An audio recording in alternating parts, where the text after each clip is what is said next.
तो दोस्तों आप देख सकते हो ये है त्रिनेत्रेश्वर महादेव का मंदिर और इसके बाजू बाजू में आप देख सकते हो इस प्रकार से एक कुंड है। और ये जो कुंड है बहुत ही पवित्र है। यहाँ पर लोग स्नान करते हैं। इसके बाद से ऐसा भी कहा जाता है कि कुछ लोग तो यहाँ पर अस्थियां भी विसर्जन करते हैं। तो अगर आप भी यहाँ पर आते हो तो आप यहाँ पर स्नान कर सकते हो और स्नान करने के बाद आप महादेव के दर्शन कर सकते हो।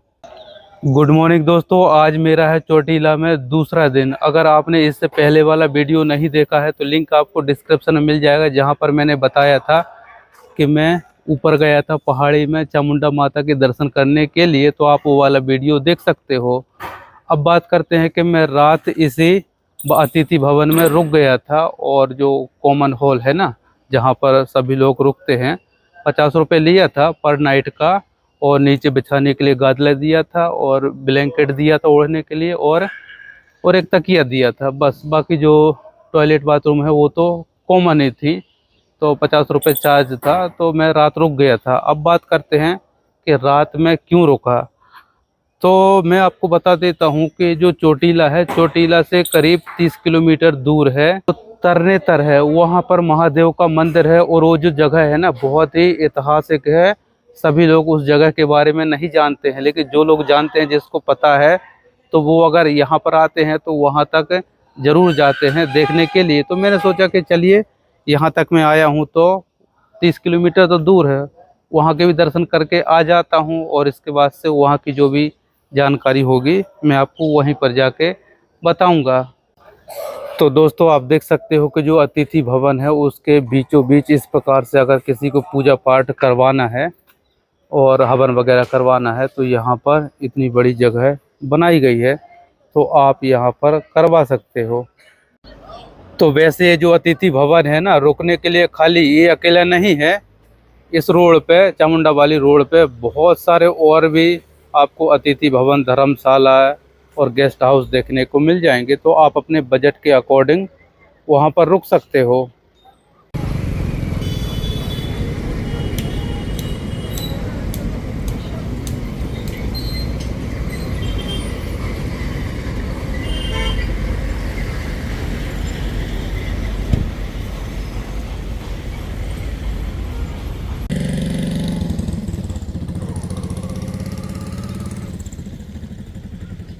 तो फाइनली दोस्तों हम पहुंच गए तरणेतर, और यहाँ तक पहुंचना थोड़ा सा मुश्किल था। मैं आपको बता देता हूं कि किस प्रकार से पहुंचा हूं।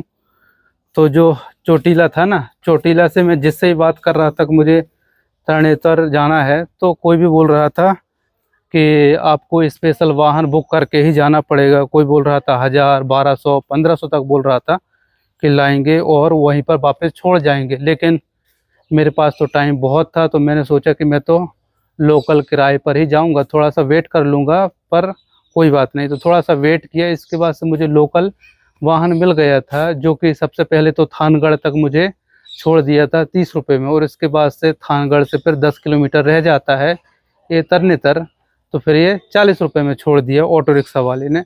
तो इस प्रकार से मैं आया हूँ।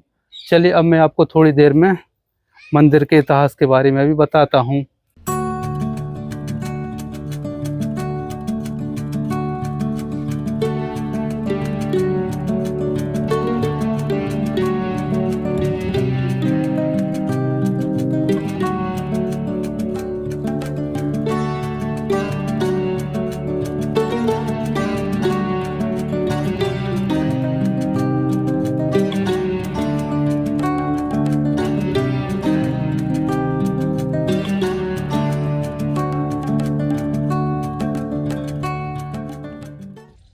तो दोस्तों मैंने भी कुंड में स्नान कर लिया।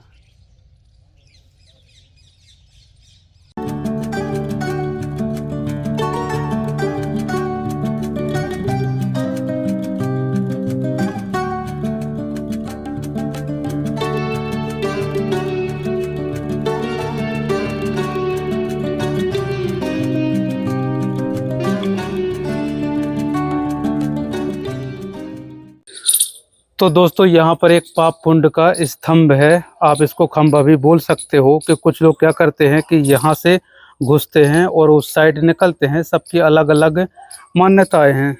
तो मैंने तो यहाँ से घुसा था और आसानी से उस साइड से निकल आया था, मुझे कोई भी दिक्कत नहीं हुई है।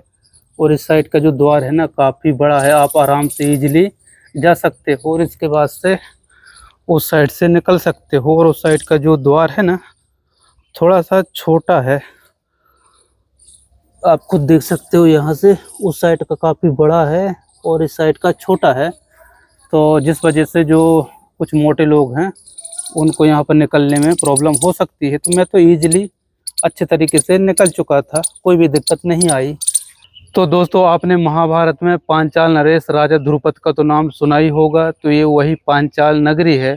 और राजा ध्रुपद की एक पुत्री थी पांचाली और एक पुत्र था धृष्टद्युम्न। तो आप यहाँ पर देख सकते हो जो पांचाली का स्वयंवर हुआ था ना वो यहीं पर हुआ था। और फोटो के माध्यम से यहाँ पर दर्शाया गया है कि अर्जुन और मछली को निशाना लगा रहे हैं और बहुत सारे राजा महाराजा आए हुए हैं।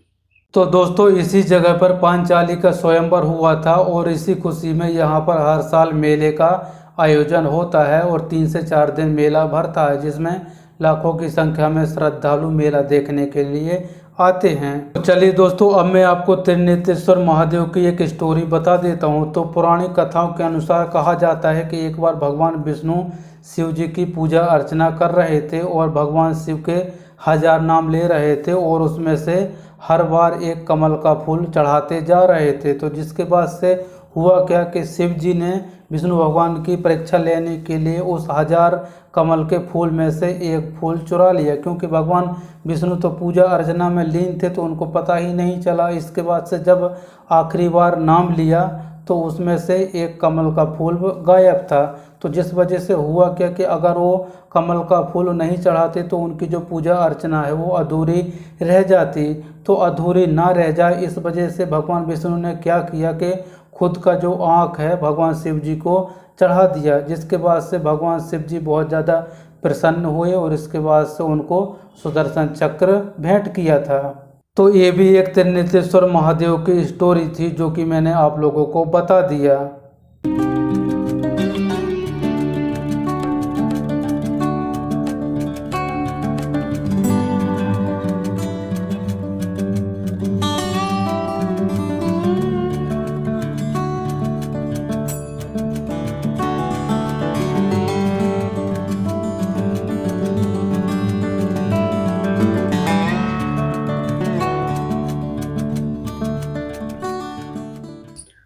तो दोस्तों हमने तो महादेव के अच्छी तरीके से दर्शन भी कर लिए और कुंड में स्नान भी कर लिए और अब हम बाहर की तरफ जाते हैं।